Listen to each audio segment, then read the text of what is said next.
Want to get this briefing by email? Here's the sign-up. Good morning. We're covering newly revealed testimony in the war crimes case involving a Navy SEAL leader, an election victory for Prime Minister Benjamin Netanyahu of Israel, and a deadly plane crash in Kazakhstan. Image Special Operations Chief Edward Gallagher leaving court in July, when he was acquitted of most of the charges against him.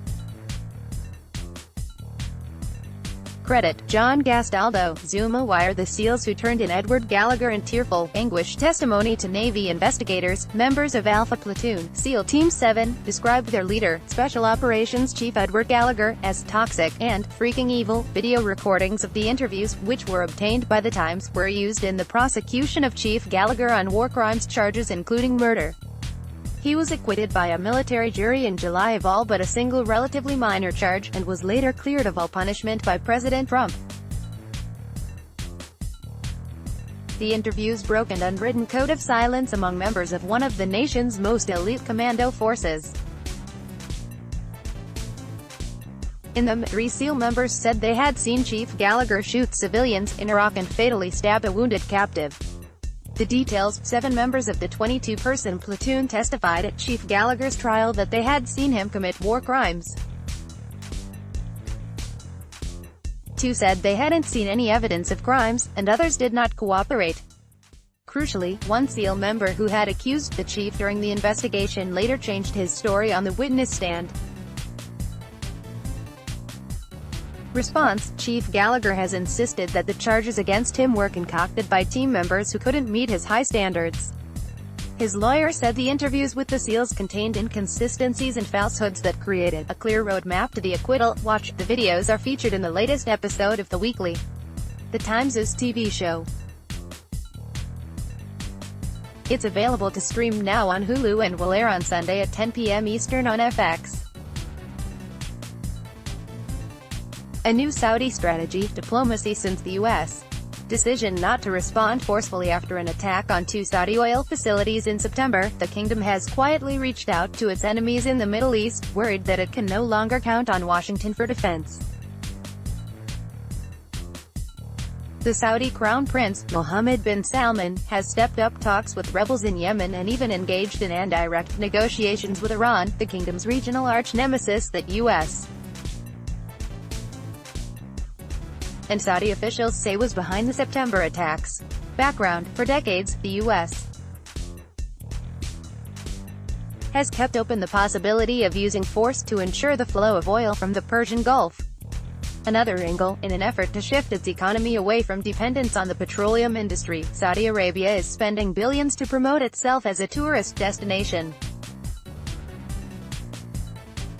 A barrier to a U.S.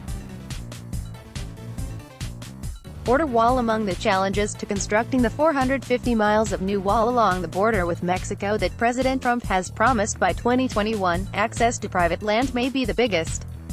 The administration has built 93 miles of the new wall, nearly all of it on federal land, according to Customs and Border Protection. While the wall's final path is not set, most of the section in southern Texas would be on land that is privately owned, according to the agency. Mr. Trump has suggested using the government's power of eminent domain to take the land, and the law appears to be on the administration's side, according to lawyers and scholars. Quotable: the construction isn't on the border, which follows the Rio Grande, but to the north, well on the American side. If the wall goes up, it will be the new border, said Richard Draw, a landowner in Texas.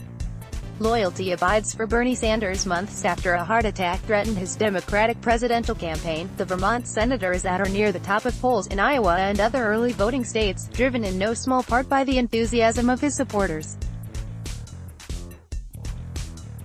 His progressive message, buoyed by the coveted endorsement of Representative Alexandria Ocasio-Cortez, has resonated with working-class voters and young people who say that a revolution is needed to fix a corrupt system.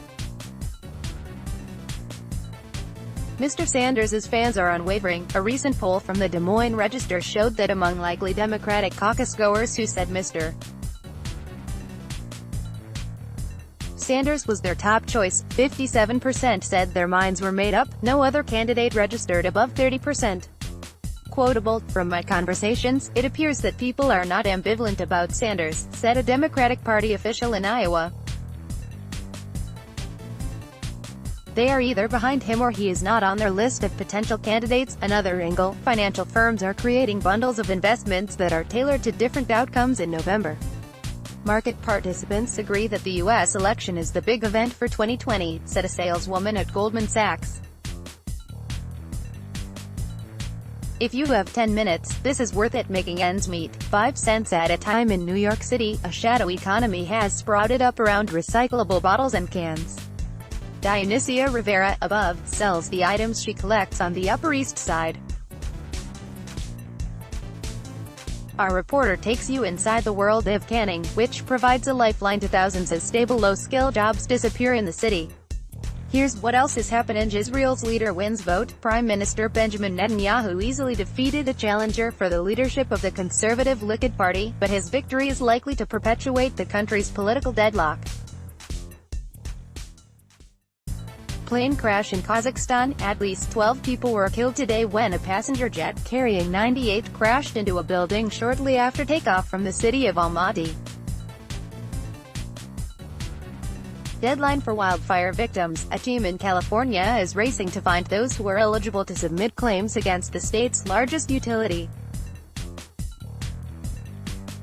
Electric bikes rejected. Gov. Andrew Cuomo of New York vetoed a bill that would have legalized electric bikes and scooters, citing safety concerns. Snapshot, above, an annular solar eclipse, in which the moon passes in front of the sun, leaving a ring of fire around its edge. The eclipse on Thursday was most visible from Asia and the Middle East.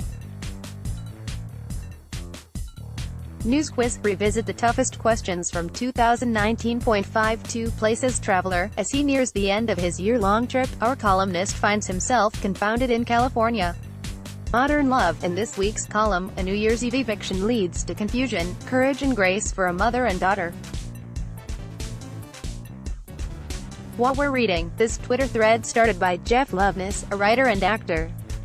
It's the kind of wild ride that you wish more Twitter would be. Self-revelation, irony upon irony, sprinklings of sincere compassion, says our briefings editor, Andrea Canapel.